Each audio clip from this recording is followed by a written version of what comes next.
Everybody, welcome in. The president's got an 11 o'clock meeting with his national security team at the White House in the Situation Room. There are a lot of phone calls taking place between world leaders, including many with Netanyahu, many with the president, European leaders, and House and Senator out. Abrego Garcia has a 10 o'clock court hearing in Nashville. Sean, what happens next? On which front, Mark? I mean, that's sort of like You pick. Do you give us one or two things that you think will happen today, or you're looking to see if they happen?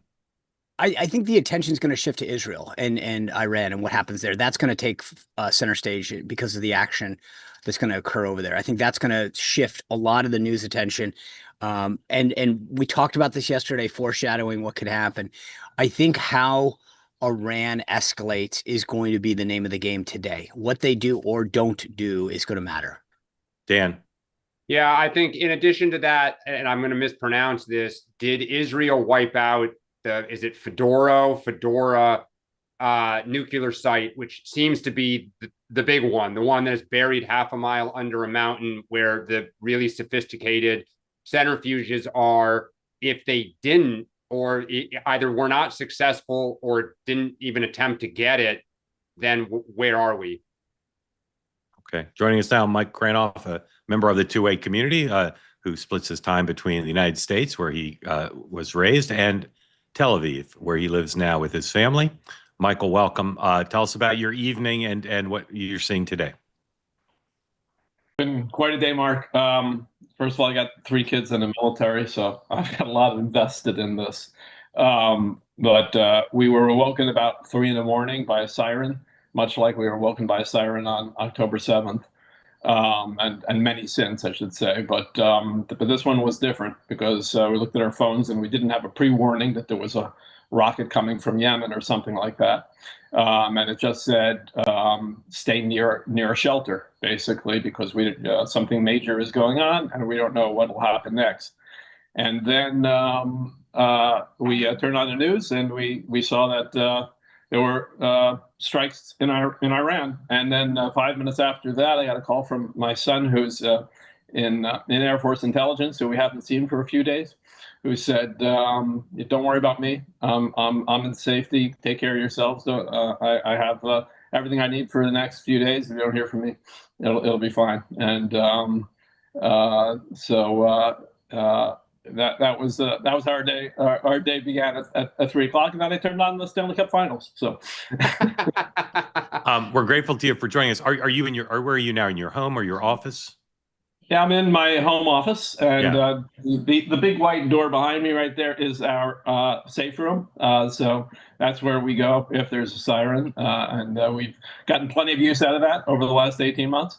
But aside from the confusion at the beginning when we thought we were supposed to go in there when we woke up, unbelievably, we haven't had to be in there so far today.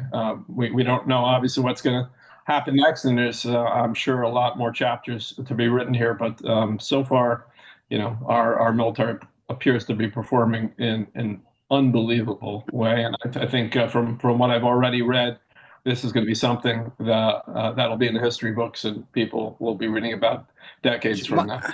Michael, can I just ask? Go ahead, Sean. I was going to say, with respect to the safe room, are you elevated? Like, are you in an apartment building on the X floor, or I'm trying to figure out what constitutes a safe room. Is it concrete reinforced?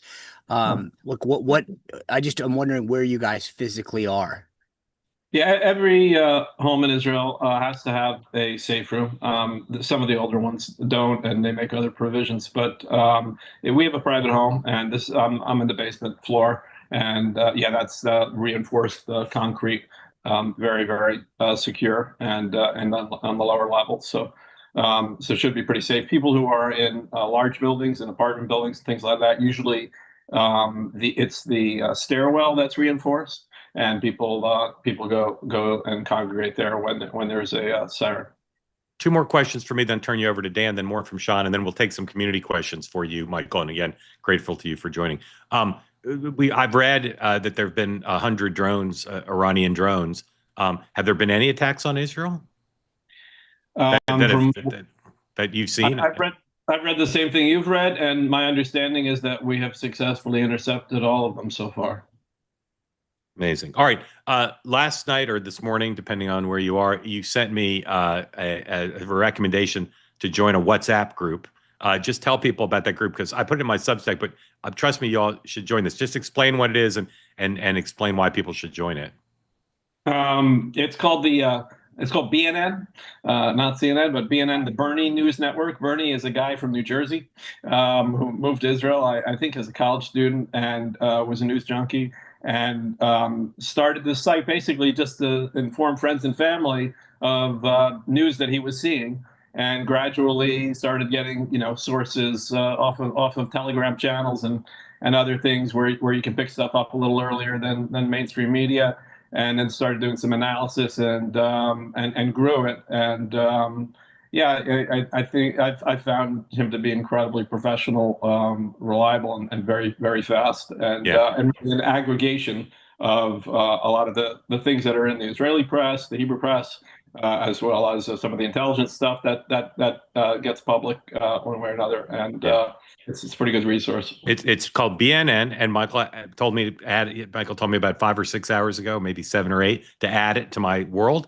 I've added it, and they have stuff ahead of everybody else. They have stuff overnight I've not seen anywhere else. So if you're on WhatsApp, you should add it. If you've never used WhatsApp, there's other ways to access it, but I recommend you do it on WhatsApp because it seems to be where the content goes the quickest. And it's phenomenal. Just go to Bernie.news. Yeah, Bernie.news. Dan, questions for Michael. Michael, so here in the last week or so, there were like little clues beginning to emerge that something may be coming. What was the sense in Israel? Did people feel like, I mean, it's been talked about for years, decades, hitting Iran. Did people feel like this was imminent, or was the Israeli population broadly kind of caught by surprise here? We were caught by surprise, Dan. The prime minister's son is supposed to get married Sunday night. Nobody thought that this was going to happen ahead of that event. So happens our community is also supposed to have weddings on Sunday and Monday night as well. But nobody thought that was going to happen. I was at an event last night on the beach for a group that brings interns to work in companies, including my company. We have 2 of them coming in for the summer from America. And there was about 150 college-age students there who are participating in this program. We were all having drinks on the beach and chatting about everything under the sun, and not at all about a potential attack on Iran 6 hours after that.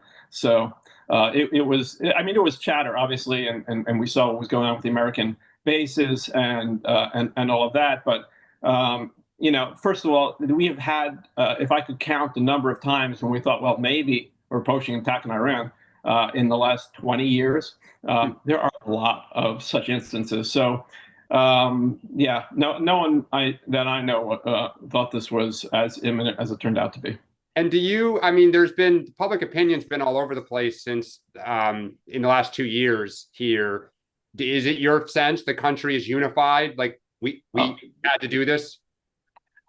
I think the answer is an emphatic yes, and I think the answer will be more of an emphatic yes the more people understand what I didn't understand really until I saw some of the reports this morning that we always talked about the fact that Iran was on the threshold for so many years, but when were they going to push to break out and actually create a nuclear weapon? And that was happening, and it seems clear from the reporting this morning that was happening. And so this was not in my mind, in any way an elective operation. This was a matter of survival. Iran has been threatening to destroy Israel since the revolution, 1979. And they devote more resources to trying to kill us than they do to their own people. And they're very clear and upfront about that. And so, I think it has been the consensus across the political spectrum in Israel that under any circumstance, we cannot allow Iran to get a nuclear weapon. And the lessons of the people say, and some of the things that are already coming out about this operation, about how there was a base in Iran that was set up in Mossad with drones. Some of the things just make the beeper operation look like child plays. And I've gotten questions, how does that happen? And my answer really is there's 6 million reasons. Like last century, we saw what happens when we didn't take threats seriously. And we're not doing that anymore. And so, yeah, I think there is enormous broad political consensus in favor of this. The Prime Minister's office says now that he'll be speaking both to the President of the United States and Putin today. Sean. Dan asked my question. Okay. Let's take one or two questions from the community for Michael, if you have them. And then I'm going to run through what the President of the United States has said today. And then we'll go back to some other topics. If you've got a question for Michael, please raise both your electronic hand and your physical hand. If you have a question for Michael, raise both hands. Let's see if there are any. Maybe not. Let's see. I see Jack up there. Jack, there you go. Jack, welcome in.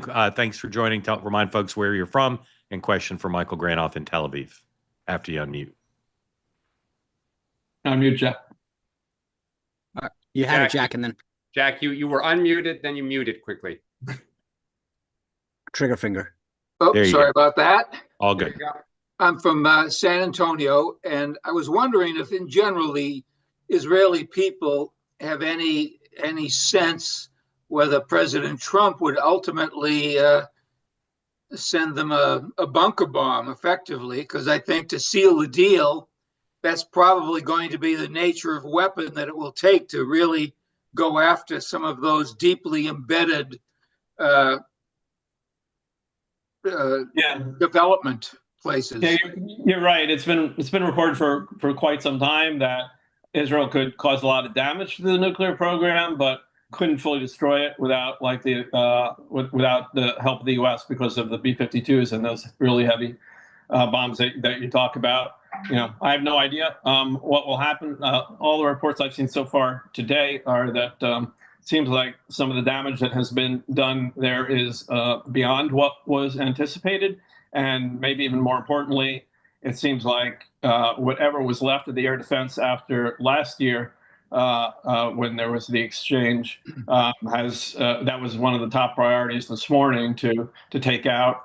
And therefore, Israel has pretty much free reign of the skies there. So, and the attacks are continuing really up. I saw in the last half hour even. So I don't know the answer scientifically as a matter of physics, whether Israel has what it takes to completely destroy the nuclear facilities. But obviously we do have political support, which is essential. And so we're grateful for that for sure.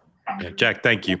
There's also reports that Israel has people on the ground in Iran, Assad, and that they are sabotaging. So it is possible they're going to take out Fedora from the inside, not from the outside. If you haven't read David Sanger's piece in the New York Times talking about the different facilities and what would it take to actually eradicate the program, you should. Raise your both hands if you've got a question for Michael Granoff. Craig, welcome in. Remind folks where you are and question for Michael. Hi, I'm in Southwest Florida, and my question is, I think about Trump and Netanyahu both have won recent elections. Netanyahu a bit before he made a comeback, in 2022, right? If either of those elections did not happen, if Netanyahu had not won a coalition again and Trump did not win the November 2024 election, is there a perception that this would have gone down differently, or there'd be a different decision by the Israeli prime minister? Like, I think Yair Lapid was the last prime minister.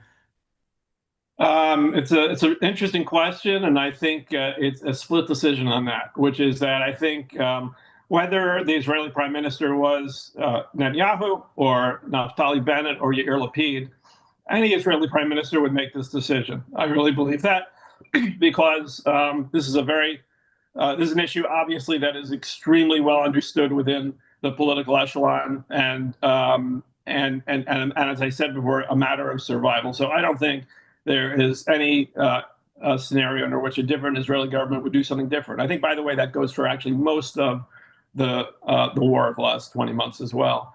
Yeah.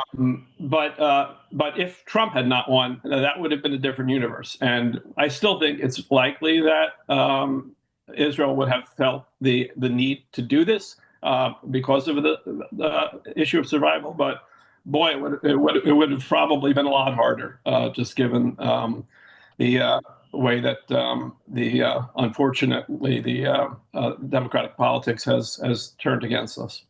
Craig, thank you. Michael, very grateful to you. Obviously, hope you and your family are safe, and stay for the hour if you can and chime back in if anything comes up you want to talk about or if the questions you can answer. But we're really grateful to you for making time for us. Thank you.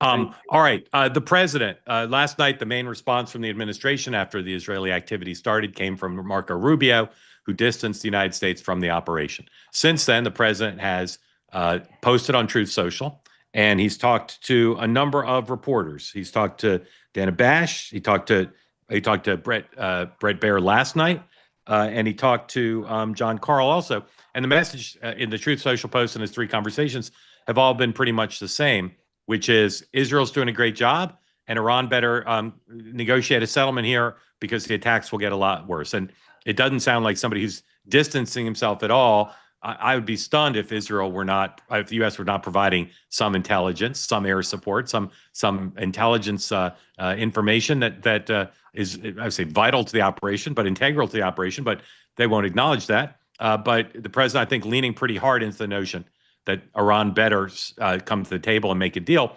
The talks with Witkoff, in theory, are still on for this weekend. Most of the media is saying, well, of course, those won't happen. But the president seems to be saying, show up for the talks, and maybe Israel will stop killing all your people and destroying all your capabilities, both nuclear and ballistic missile. So, well, hold on. It's much bigger than that.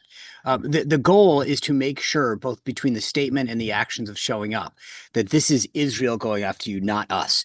Do not attack our assets. Yeah. And I think by showing up for the meeting and by putting out that statement from Rubio last night and making sure that it was broadcast wide and far, the message to Iran is, if you have a beef, it's with them, not us. Yeah. Yeah. Although the United States is I now don't think they supporting. Yeah. And I don't know. I mean, it's really, they'd be silly to believe it, because we're obviously helping. The U.S. is obviously helping them, and the president's now made 4 statements cheering them on and right. Not calling for any restraint. So, but I take your point, Sean.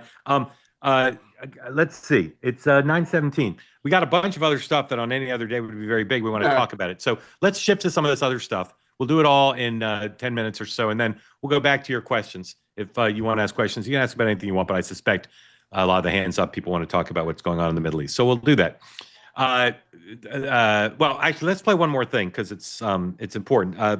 This is Mr. McGurk, experienced Middle East hand, on CNN this morning, asked the question of what will an Iran counterstrike look like? Here's Mr. McGurk. Well, Kate, I'd make 3 points. I think the Israelis are calling this Operation Rising Lion. I would call it Operation Kitchen Sink. As you've been reporting, as Sarah just reported, this is airstrikes, sabotage, Mossad, an incredibly extensive operation that is still ongoing. It has eliminated in a single night the entire military command structure of Iran. I just cannot underestimate how significant this is. The head of Iran's military, General Bagheri, the head of their missile and drone program, General Hajizadeh, the head of their National Security Council, Ali Shamkhani, former head but really still acted in that role, and the head of the Islamic Revolutionary Guard Corps, Hussein Salami, who organizes all the proxy groups across the Middle East, Hezbollah, Hamas, and others through the Quds Force. So incredible. Second point, this shows just total intelligence dominance and penetration by Israel into Iran. And that really limits what Iran can do in response here. The people who would have met this morning to figure out how to respond are all dead. So, all right. By the way, I just got to say this. I don't know Brett well, but I've had the opportunity to be around him. But the command of issue that he has, and it's almost like he enjoys throwing in names. Where he's like the deputy head of finance in 1972. Abu, like he almost loves just making sure everyone knows how smart he is. But he has such a command of the issue, such a calmness of him. He's a really great diplomat. Yeah, and CNN and the other cable networks sign up a bunch of people who, just because of their resumes, that guy is the real deal. He knows he knows everybody, he knows everything, and I wanted to play it in part because of the point he made that people are waiting for Iran to respond, but they're gonna have to figure out who's going to decide how to respond, because Israel has eliminated many of the people, maybe most of the people who would have been at the table for that. All right, yesterday, Senator Padilla, you all know, showed up at Secretary Noem's press conference and tried to ask some questions, and was hauled from the room and handcuffed. The Democrats are certain that this is a turning point for them politically. You've got, as Michael Graham pointed out, in New Hampshire, you've got a bunch of cautious Democratic elected officials who haven't weighed in on almost anything related to this story up until now, all weighing in on behalf of Senator Padilla. You have Chuck Schumer being very strong. John Thune, one of the few Republicans, not going all in on the red side. Most Republicans feel just the opposite, feel like this is a great moment for them. And it kind of depends on where you stand. We broke down the film last night on Two-Way Tonight in a Zapruder style. Here's what I'll say. He clearly was seen as a threat by her security team before he identified himself. And we'll show the video in a minute. It's clear that that's happened. So I'd say point to the Republicans on that, but I still can't understand why they handcuffed him in the hallway. Point to the Democrats on that. But I'll say again what I said last night. This shouldn't be a political fight. It's an unfortunate incident, but people shouldn't go to the mattresses on this would be my preference. Show the tape, then Dan and Sean will comment. This is 113, please. As our law enforcement officers have been assaulted, they've been pelted with rocks and bricks. Their cars have been set on fire. Molotov cocktails have been used. We have seen people throw bottles and hammers at them. We've also seen that they have been attacked and verbally spit on or punched or assaulted, and it's just not acceptable. The Department of Homeland Security and the officers and the agencies and the departments and the military people that are working on this operation will continue to sustain and increase our operations in this city. We are not going away. We are staying here to liberate this city from the socialist and the burdensome leadership that this governor and that this mayor have placed on this country and what they have tried to insert into this city. So I want to say thank you to every single person that has been able to do this. Also, I want to talk specifically to the rioters and to the politicians in Los Angeles. A half a dozen violent criminals that you're rotating on your. I also want to talk about specifically how many of our ICE agents have been doxxed for doing their duty. Okay, turned off. Okay. Dan, your overall view of this, both in terms of the merits of who is at fault, if anyone, and what political implications do you think it will have going forward? So on the merits, look, I think everyone kind of loses on this. Like it made me kind of like sad on some level to watch this. I think it was a political stunt by Senator Padilla. If I am looking at this, the best case for Senator Padilla is he comes in, he's caught saying, you know, here are my questions. And she's like, you know, hada, and like he wins, right? He got her. She can't answer my questions. It shows that they're full of you know what. Well, that's a stunt, right? Like you got her. The flip side to this is I've been around a lot of, let's call them political dignitaries. Hillary Clinton, Nancy Pelosi, both of whom were clients. I got to spend a lot of time with their protective detail. They are not partisan people. They are not Gestapo troopers that are under the influence of, you know, Donald Trump. Their job is to protect the dignitary, right? And they take it seriously. After Gabby Giffords was shot, right, after all the crazy times we're in, that is their job. They look for people who might be a little loose, who might try to go at somebody, and their job is to get them away, right? Full stop, that is it. So I am empathetic for what they did.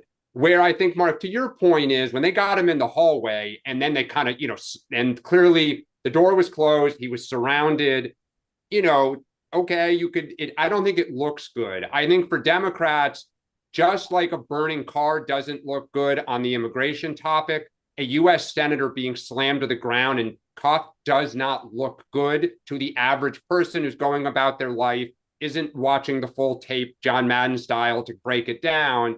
So I think Padilla was a little wrong to do what he did, but it's not good to pin a U.S. senator. Okay, before Sean weighs in on all this, just again, going forward in the most crass, craven, rational political analysis, does either side come out with an advantage after yesterday from that incident?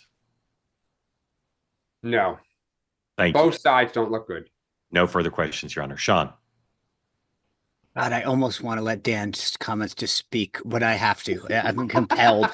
This is my downfall. I don't know when to stop talking. But look, let me just lead with this. Maybe Live that's why by we the get along. I've always been told that my whole I, life. Yeah. I know. Well, I have second grade report cards that show that. Uh, here's what I'll say. Live by the woke stunt, DEI by the woke stunt. That's my die by the look, when you played that clip, count 7 seconds while she's talking and he starts interrupting. It's 7 seconds before he admits who he is. That's number one. Okay. To Dan's point, he went there dressed down, right? He went there as a stunt. Let's just start with that. He wanted this moment to occur. That's why he did this. He's a United States Senator. Sorry, no. Just want to be factual. He went there for a meeting and found out she was there, so he didn't Okay, go. no. But my point is that if you're a United States senator and you say, I have a meeting, and they say, I'm sorry, the secretary's in a press conference, we'll be with you in 10 minutes or whatever, you say, great, can I just sit and scroll Instagram? I understand, or call my staff? But I'm just saying, I just want to just be factual. He didn't go dressed down to confront her dressed down. No. But he was. My point is that for everyone who says he identified himself. Okay, so let me I'll back up and rephrase this. The bottom line is that if he wanted to have a conversation or have his issues addressed as a United States senator, there's a multitude of ways in which that can be done. Interrupting a press conference is not one of them. So that's number one. Number two, just because to Dan's point about the detail, you don't, after 7 seconds of moving forward on a protectee and then saying, he didn't say I'm United States Senator. He said, I'm Senator Alex Padilla. You don't go, oh, I'm sorry, arms off. That's not how it works. If they feel there's a threat, they're going to do it. They're going to neutralize the threat. We're in the middle of people attacking federal agents, destroying federal property. Just because you say, I'm Alex Padilla, they don't go, oh, I'm sorry, sir. Go ahead. Please attack the protectee. Please charge her. That's not how this works. You went after a federal protectee, they're going to react. He wanted that to happen. Let's just be clear what he wanted, right? That's number one. And I think Dan's absolutely right. The details are agnostic. They're like, there's someone that we're protecting, there's a threat that's coming out. And just because you say you're a senator, do you think that how many times, do you know how many people came to the RNC when I was walking there and said, I'm a king, I'm a prince? Do you think the security said, oh, well, sir, just please go on back, go upstairs to see the chairman? I worked on the Hill for 14 different members of Congress. Do you know how many times nut jobs come in and go, I'm so-and-so? You don't, just because he said he was Senator Alex Padilla, the detail doesn't go, oh, I'm sorry, sir, please just go ahead and interrupt the press conference. This is ridiculous. They have a right and an obligation to protect the person. He knew what he was doing. And I think that this is, again, if you want to play, I love a good stunt. I'm all for them. I'm a huge fan of them. But at the end of the day, if you want to play the stunt, you can die by the stunt. And that's what he did yesterday. Right. Look, I just don't think, to your point, I will say this, the last point I'll make is this is just like how we talked about the riots, okay? There were federal agents going to work. A Democrat assemblyman started this. He incited a mob to come. And the same way that this happened, the media is lying about how this went down. They're acting like he showed up and got handcuffed. They didn't play the entire clip as we just did. The way that Axios and Politico and the New York Times and CNN are playing this off is unbelievably it is so dishonest and misinformation. It's unbelievable. This didn't just happen. He got handcuffed. Two questions for you. One, should they have handcuffed him the way they did once he was out in the hall? Absolutely. Yes, that is protocol. You don't just go, oh, I'm sorry, you said you're Alex Padilla, please. That protocol is to neutralize the threat. Okay. They didn't have his ID. He didn't walk out and say, here's my federal ID. I'm second, Alex Padilla. if you take the balance of power in the messaging wars related to what's going on in Southern California and deportations, did the events of involving Senator Padilla change the balance of power in either side's favor? No. And does this benefit us? No. Does it benefit the Dems? No. But I will one last point that I'll make. If this happened on Capitol Hill, if Senator Padilla was giving a press conference and somebody charged him while he was giving it, do you not think Capitol Police would stop that person and do the absolute same thing? Of course they would. This is I get a kick out of this the way this has happened. They would stop the person just because they show up. And do you know how many times in the last 5 years people have been, the left has weaponized the DOJ. They've arrested nuns and gone after people for showing up at events. I'm sorry, there's crocodile tears coming from the left right now. Yeah, I disagree with both of you. I think it's a mild advantage for the Democrats, only because not on the merits, but I think they're united and they're rallying around him, and they're feeling the energy and emotion that helps in politics. They've got something to rally around now that they feel they like their version of the story. Dan. But the only thing that makes me worried, Mark, I agree with you for the reasons that I said earlier, is what the Democrats are now going with is like, this is totalitarianism. It's correct. And that I don't think resonates, because at the end of the day, they stood him up. They ultimately took the handcuffs off. He met with Nome and he goes about his business. Right. I think, we've tried this like totalitarianism message for a year now. I don't think that resonates, but I agree with you. It's going to animate people. I'm sure this weekend there'll be signs and t-shirts. Yes, exactly. So speaking of accusations of totalitarianism, Sean and I were totally wrong. A good reminder never to predict judges, justices, or juries. The district court judge, Judge Breyer. Were we? Well, the Court of Appeals has stayed his decision, but I thought you were saying what I was saying, which was there's no judge could possibly have ruled the way he did. Correct. Yeah. All right. We were wrong. We were wrong. Yeah. And he ruled not only against what we thought any judge would do, but he ruled so decisively that people are saying the 3-judge panel in the Court of Appeals or the Court of Appeals will overturn him, because he went very far in saying not just a close call, whatever. He basically said Trump's acting like a king. We don't have kings, which is perhaps a coincidence that tomorrow they're doing their Kings event. But anyway, unless you guys want to say something about that, we don't need to talk about it, because it's all incremental. It's just a few decisions. There'll be more to go to the Supreme Court. Sean. The only thing I am a little shocked, based on his previous rulings in areas like this, that he used the word king, because I said this yesterday and I stand by this. I think the White House has done a really good job of making it clear about the role of the troops to protect federal assets. They have gone out of their way to make sure that they were specific in the authorities of these federalized troops to protect federal assets. And I actually thought that Breyer would be much more saying, I don't agree with this, the court, blah, blah, blah, but in this instance, they have the right. For him to go 36 pages of the other way, I almost feel like I truly was shocked about that. And I mean, the Ninth Circuit, I was actually more even worried about where the Ninth Circuit would go. Obviously, they got the right 3 judges there, and there's no question. I think we can all agree that the Supreme Court's going to come down on the side of Trump on this. I think so, but I will say what I've said throughout, not just related to immigration, but so many of these areas. These judges, if they want to be a co-equal branch, get in gear. Don't do the hearing Tuesday. Do the hearing today. Putting this stuff off. The real world is happening. Things are happening that may be slightly reversible, but not fully reversible. District Court, Circuit Court, Supreme Court, move faster on these things, because you're standing in the way of actual life. Dan. I totally 100% agree with you. It's funny. It's funny you say that, Mark. I will admit I've not spent. I honestly don't even understand what the Karen Reed trial is. But I didn't even know. It's going to the jury. It's going to the jury today. So that's why I bring it up. Is that this morning I've heard it in the background for days. I honestly probably learned more in the last hour than I have in the last 2 weeks. But it's happening, probably about an hour north of me here. And to your point, off your last point, the judge made it clear, hey, jury, you're going to start deliberating today on a nice New England Friday, because I don't want to wait. And yet, if we can start the Karen Reed trial on a Friday afternoon, on a nice beach weekend, then why can't these guys get their act together? Tuesday, Friday, Saturday, Sunday, Monday, Tuesday, too late. All right, quickly on the parade. It's supposed to rain. Dan, if you were a staff director of the parade and it's going to pour rain, what would you do? I'd go forward. The Army doesn't not march when it's raining. You do it. Well, but how's the press area going to explain the crowd size? To me, this whole thing is silly.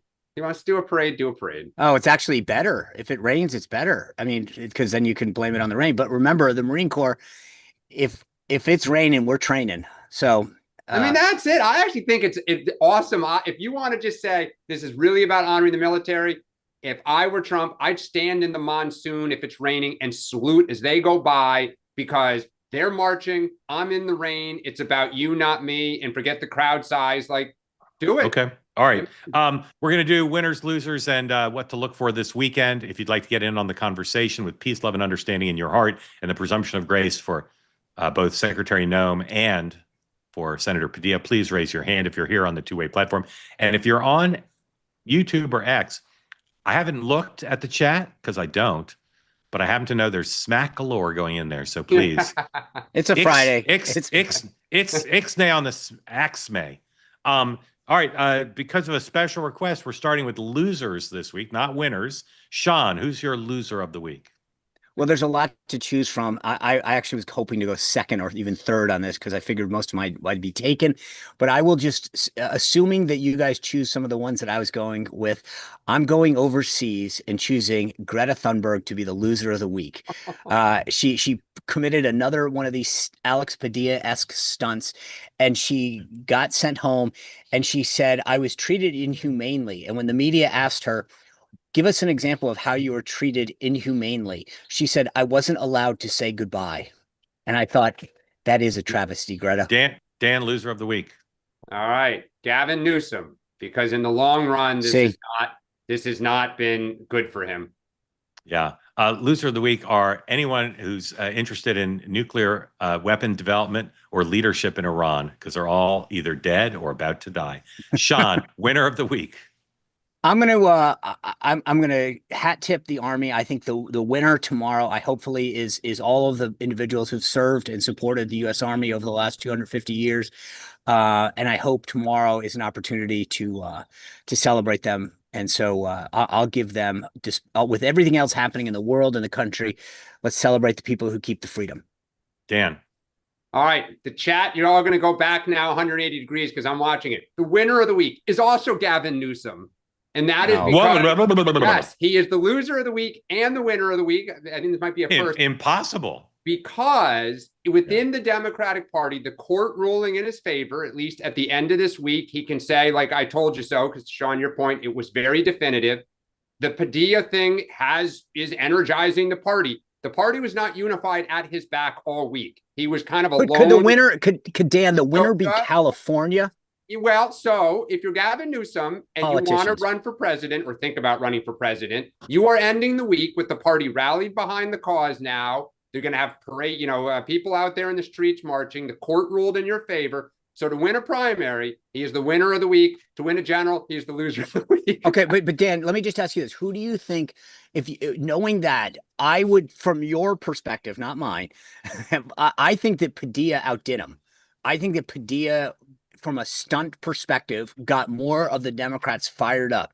Newsom didn't do anything, right? He just cheered it on, whereas I think Padilla said, "I'm standing up to Trump. I'm Spartacus." Well, it's all the same thing. Look, I know you guys mocked it, but if you look on the left, the last 48 hours, at him saying Trump has lost a step, he fell on the stairs. I know you guys say, okay, it's bullshit, the guy's like a horse. But to Blue America, nobody's had the balls to do this to Trump. But that's what I'm saying. But that's why I'm asking you. I think that if I were on your side, I would say that Padilla did a better job of showing some kind of backbone than Gavin Newsom. I mean, he actually showed up at a press conference. He got handcuffed. Gavin Newsom went out there and said, "Lock me up." Padilla actually did it. All right. Winner of the week, Dr. Morton H. Halperin, the big trifecta. Debut appearance on Next Up, my new program on the Megyn Kelly Network, celebrating his birthday today and of course Father's Day on Sunday. Happy birthday, Dad. Sean, what are you looking for this weekend? By the way, do you get him 2 gifts or 1? How does this work? Do you just get a bigger gift and say it's for both, or do you split it? I basically do what Dan does on Winner and Loser. 0, because they cancel each other out. No, 1 gift. I just figured, just 1 gift, and it's on the way. It's coming. Today's his birthday. Sunday's Father's Day. He's getting his gift on Saturday. Hope he's not watching. Is that just out of curiosity? Is that gift a 2-way shirt? It's not. It's something he actually wants. All right, Sean, what are you looking for? This weekend? Okay, wow. See, I would think a nice fairway and green shirt would be something I would want, but I guess look, it's a 2-way part I was making fun of.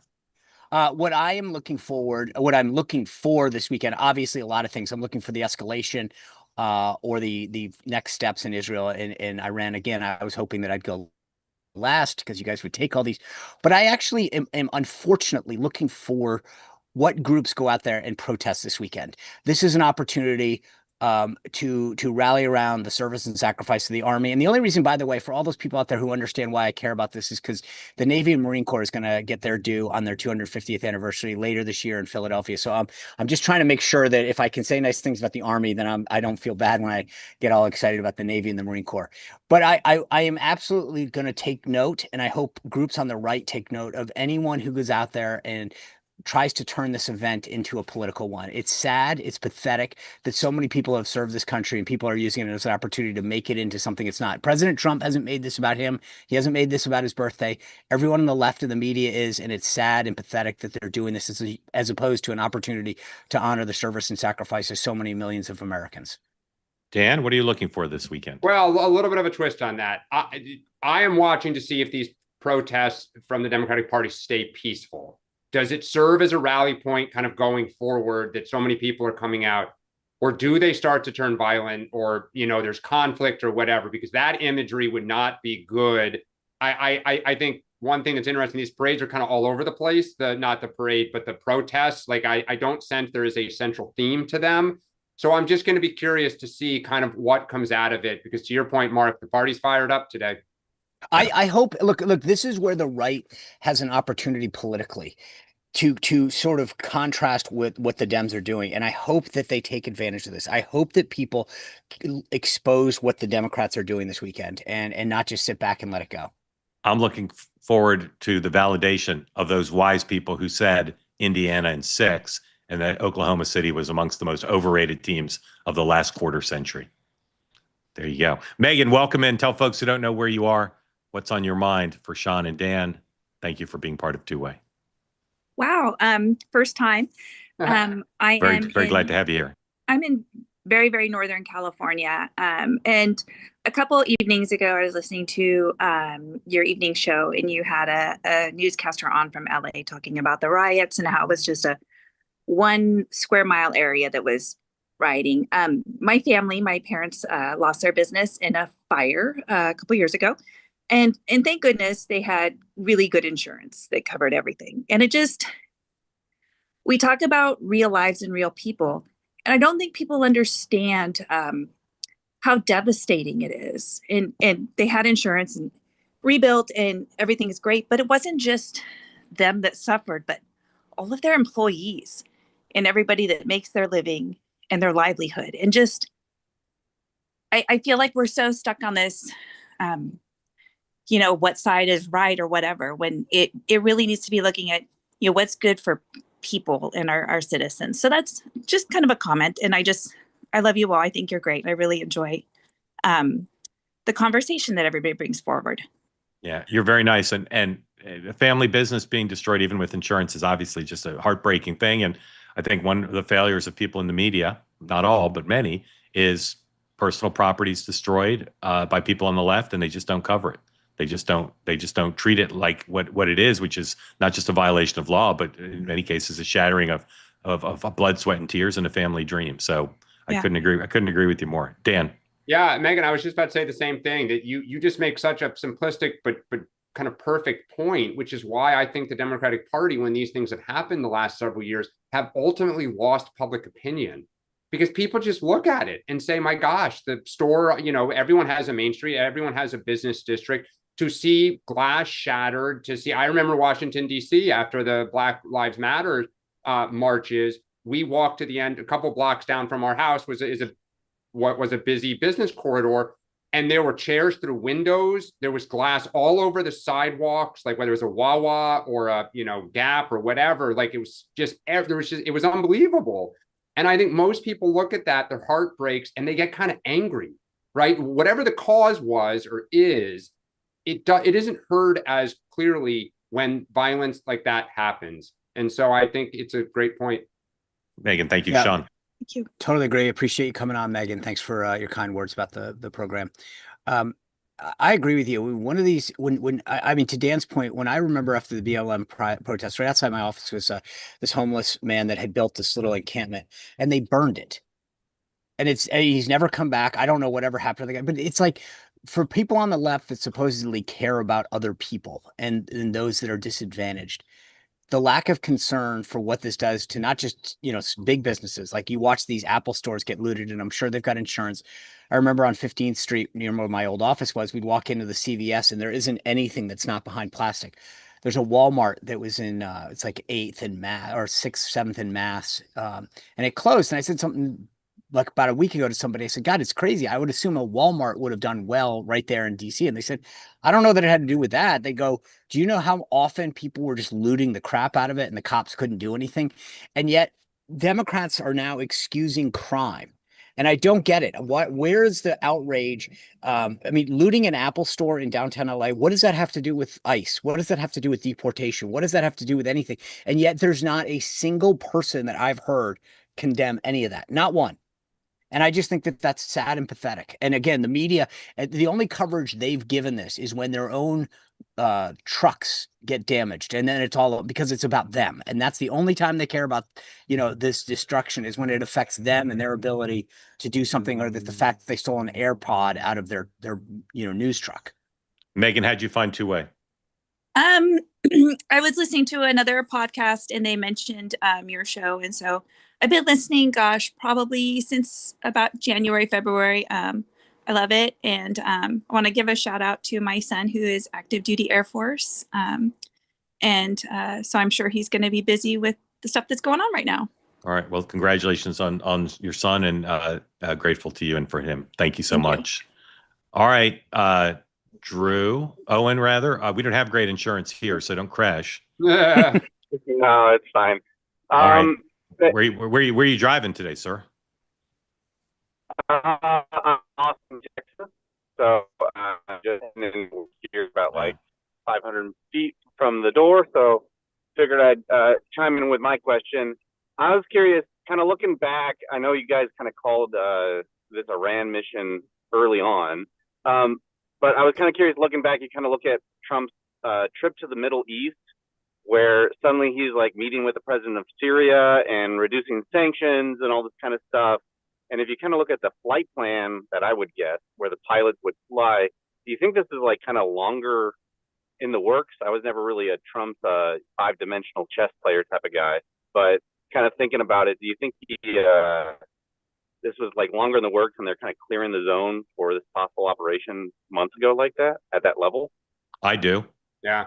Yes. Yeah, totally. I mean, I think if you look back at a lot of stuff, and some of the reporting today is that the Trump administration posture the last few weeks or months of a rift with Israel, et cetera, was all a smoke screen to make the Iranians think this wasn't imminent.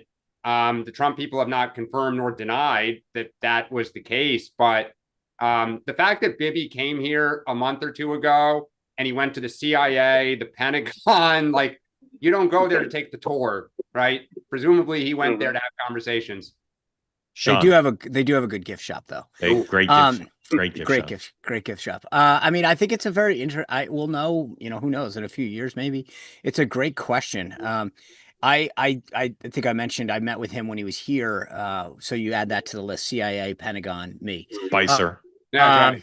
Yeah. That's why the comms plan's been so good, right, Sean? That's right. That's right. But it was funny, the level, I was actually really taken back at the level of calmness that he had about where things stood. And maybe that had something to do with it. But it's an interesting question that hopefully history will reveal. Yeah. Owen, thank you. Grateful to you. Please walk inside carefully. Drew, welcome in. Tell folks who don't know where you are what's on your mind after you unmute. Wow, I have so many things I could ask. Thank you. I love the show. I'm on here. Are you a cool Drew? Are you a cool dad? Yeah. Are you a cool dad? Okay, so not yet. My first baby boy is due in November. My wife got this for me for Father's Day. Awesome. That's awesome. Just so excited. Okay. Is there any chance that that's Mark what you got your dad? I have no comment, but it's not that color. Drew, where do you live?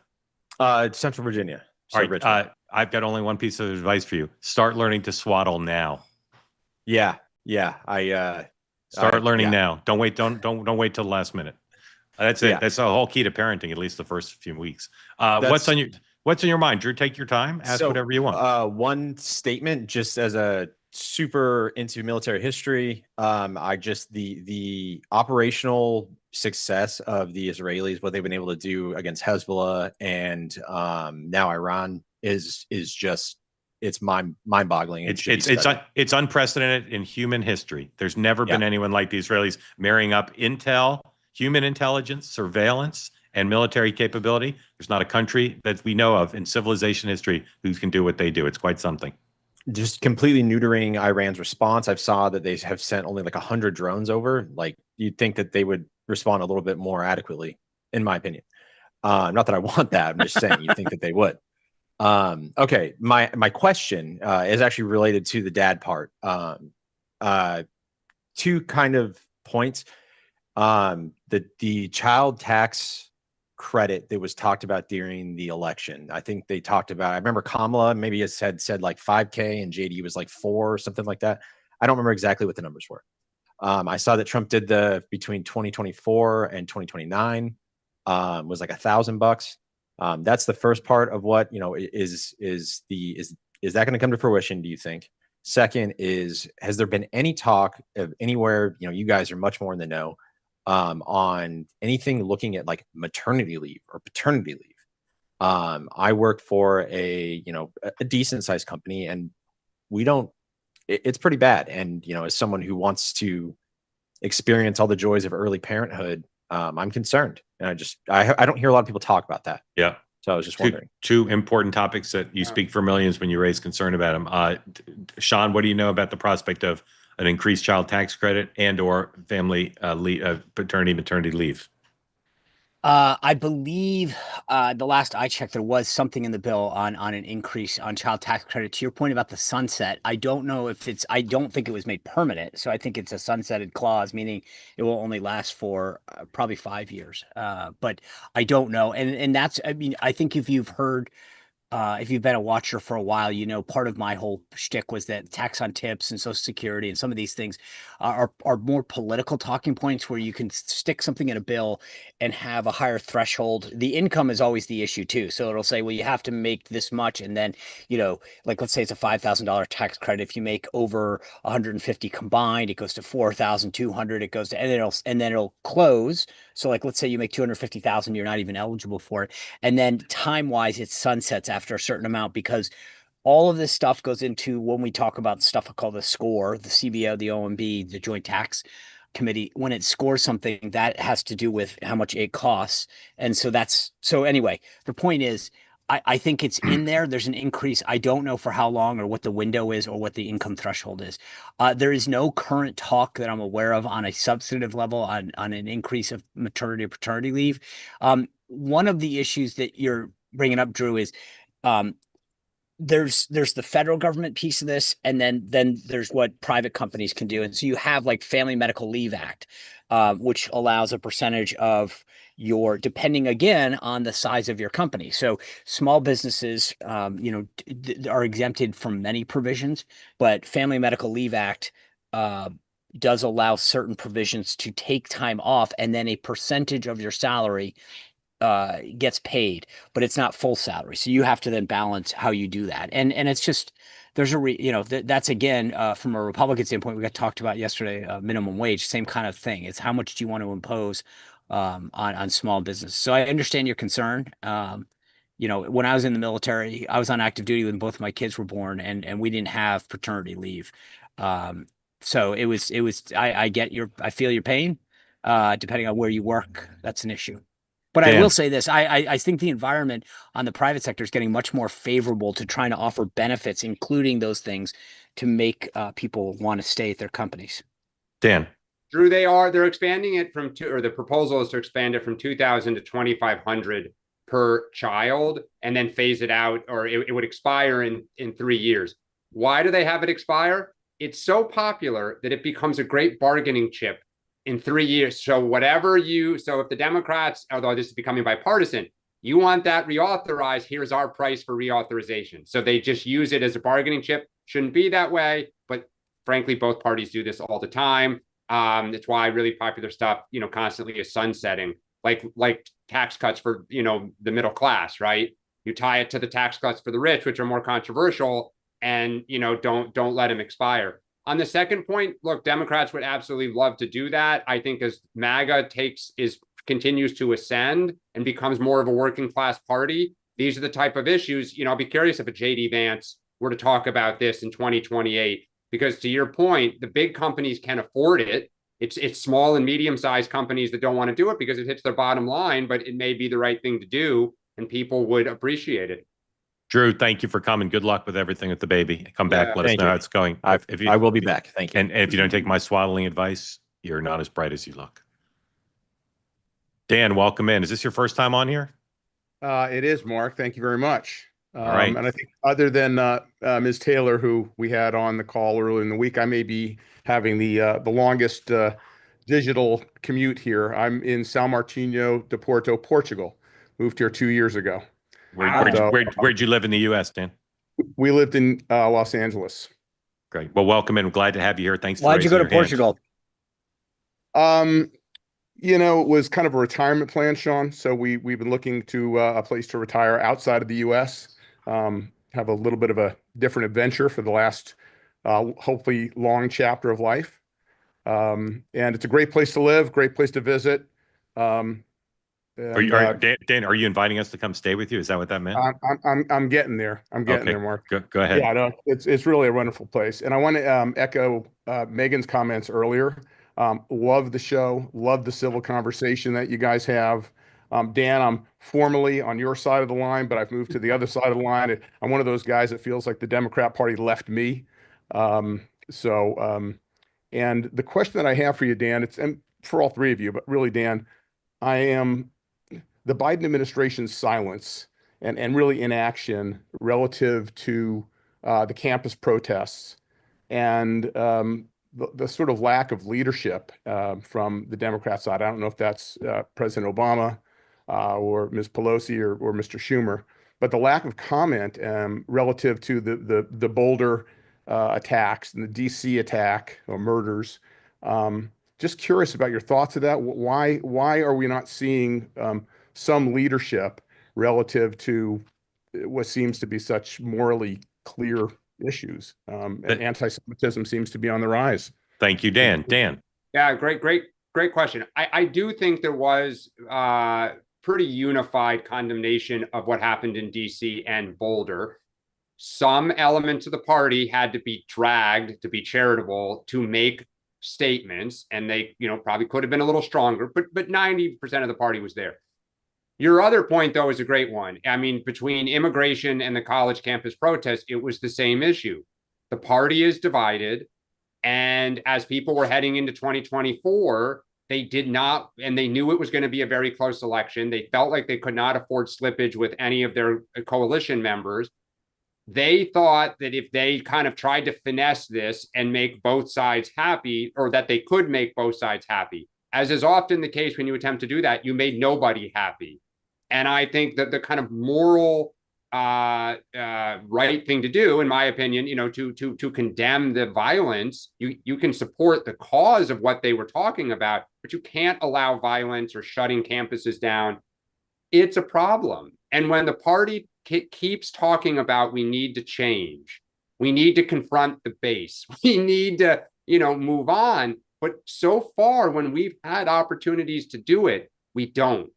And that is kind of just, heartbreaking and frustrating as a Democrat who hopes the party kind of rights itself and this is where I think it'll be interesting on Iran, and same thing on immigration. For all the talk of Trump is a tyrant, the fundamental issue gets back to what do you do about illegal immigration? And the party doesn't want to have that conversation, even though it's probably more of the winner.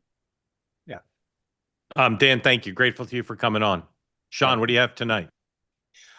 Award-winning journalist Cheryl Atkinson. We talk about the media, a lot to talk about there, but then also specifically Big Pharma and its role in shaping the narratives and covering up stories. So excited for that. All right. Thanks for those of you who raised your hand and didn't get on today. Apologize, just up against the clock, and grateful to everybody who came on this week. Two ways left today. And we may do some breaking news as well, so stand by for that. But 4 o'clock, if you have not watched Ethan's show yet, I recommend it to you. Random Offense. Ethan's guest today, Ryan Glasspiegel, Front Office Sports, and they're going to talk love about front office sports. Yeah, front they're office sports is great group good. to follow. Yep. It's good. So again, please sample Ethan's show if you haven't. And 4 o'clock today, you watch it on the two-way platform or on YouTube streaming live or on demand. And then I'll be back at 6 tonight, and we'll have all the latest news from the Middle East and here in the United States, including the Abrego Garcia hearing, which is in the federal building in Nashville, which is named after, guys, who's the federal building in Nashville named after? Ooh. And yeah. Bill Frist? Nope. Al Gore? That was Nope. it's Al Gore Sr. Nope. Peyton Manning. I'll give you a hint. Law and Order. Sam Watterson. Fred Thompson. Fred Thompson. Fred Thompson Federal Building. Anyway, we'll see that. And the three of us will be back Monday morning for this program. And at some point between now and then, we'll have a program announcement for you about a new show. And we look forward to sharing that with you. But very grateful to you for being part of the two-way community, and hope you have a great weekend. And don't forget to go on that WhatsApp chat, because I'm telling you, they're breaking news Big, there every second. Big happy Flag Day, happy Father's Day. We had a lot. Happy anniversary of the Army. This is a big weekend. It's a big weekend. When I see gifts. clouds rolling in, Sean, and it doesn't look as nice right and the now. Pacers go up 3-1. Insurmountable tonight. Again, it's thank you, everybody. season. Gentlemen, I'll see you in a little bit. We've got a meeting. Looking forward to it. See you soon. What a week.